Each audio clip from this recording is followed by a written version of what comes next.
পঞ্চগড়ের দুটি আসনেই প্রচারণা ঘিরে বাড়ছে নির্বাচনী উত্তাপ।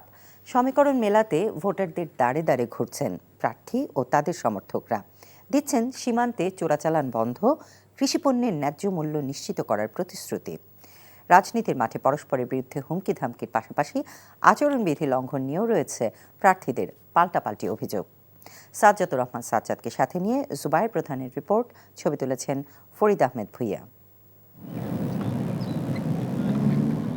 দেশের সবথেকে উত্তরের সীমান্ত ঘেঁষা জেলা পঞ্চগড়। তেঁতুলিয়া থেকে হিমালয় দর্শন, সুবিশাল চা বাগান আর প্রাকৃতিক নৈসর্গিক সৌন্দর্যের লীলাভূমি পঞ্চগড়। উত্তরাঞ্চলে বাণিজ্যিকভাবে চা উৎপাদনের জেলাও এই পঞ্চগড়। করতোয়া মহানন্দার তীর ঘেঁষা এই জেলার দুইটি আসন মিলিয়ে মোট ভোটার 8,71,525 জন, যেখানে তরুণরা হবে নির্বাচনের মূল ফ্যাক্টর।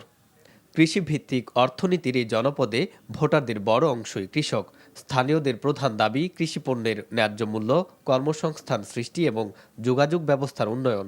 যিনারা নির্বাচিত হবেন তিনারা সংসদে গিয়ে অবশ্যই কৃষকের কথা বলবেন। পঞ্চগড়ে সাধারণ মানুষের পাশে ছিল এমন প্রার্থীকেই আমি অবশ্যই পঞ্চগড়ে ভোট দিব।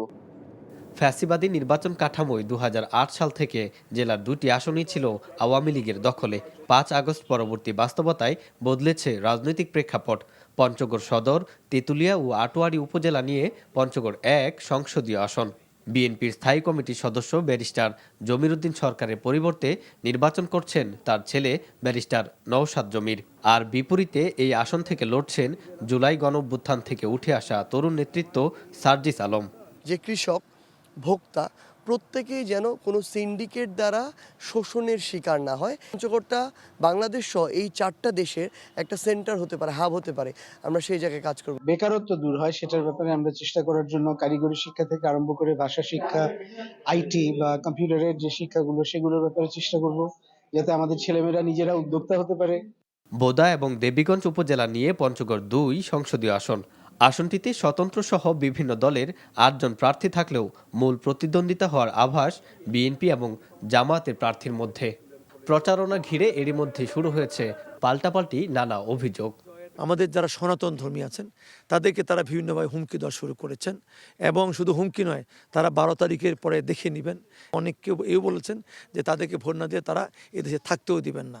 চ্যালেঞ্জ দিয়ে গেলাম, হিন্দু ভাই আপনি একটা প্রমাণ দিন যে হুমকি দিচ্ছি, তাহলে আমি ভোট চাবো না কারো কাছে। কারণ যারা চোর সবাই ভাবে ও চোর।